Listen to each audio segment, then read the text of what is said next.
بسم الله الرحمن الرحيم نحمده ونصلي على رسوله الكريم أما بعد عن أبي هريرة رضي الله تعالى عنه قال قال رسول الله صلى الله عليه وسلم رب صائم ليس له من صيامه إلا الجوع ورب قائم ليس له من قيامه إلا السهو أو كما قال عليه الصلاة والسلام رواه ابن ماجه والنسائي وابن خزيمة في صحيحه.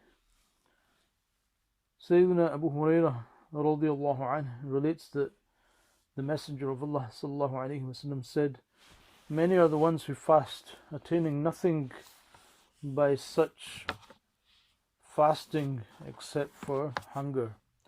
And many are the ones performing salah by night, attaining nothing by except for the discomfort of staying awake at night.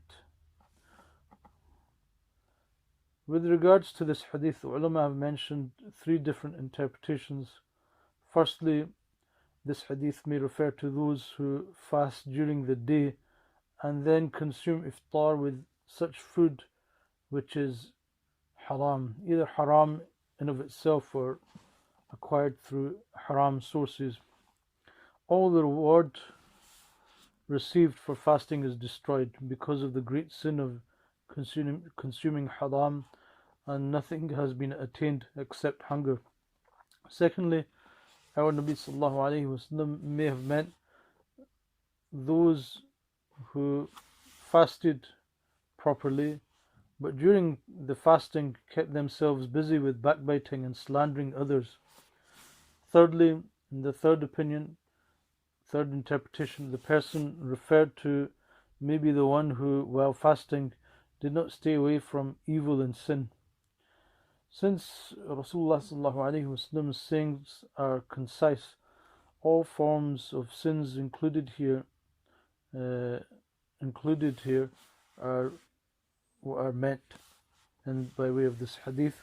Likewise is the case of salah. All night one is busy with salah, but because of backbiting or another sinful act, the noble act of Qiyamul Layl, standing in worship at night, goes unrewarded. And spiritually, fasting and salah, when one is involved in sin and sinful acts during the day or night, such as backbiting, slandering, and any other sin for that matter, takes away the spirituality of fasting and prayer and salah and qiyam. So along with fasting, we should be extremely careful so as to keep away as far as possible from sinning, as is the likeness of a heater that generates heat. Fasting generates taqwa, righteousness and piety within a person, and as soon as the window is let open and the cold air comes in, it becomes pointless to have the heater on in the room. And likewise, when one engages in sins by day and by night in the Mubarak month of Ramadan, the month of Ramadan becomes fruitless in terms of spiritual development, in terms of attaining taqwa, piety.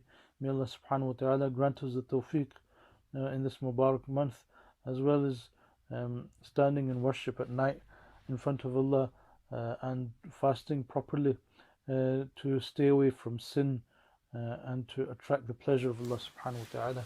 أقول قولي هذا أستغفر الله لي ولكم ولكافة المسلمين فاستغفروه إنه هو الغفور الرحيم.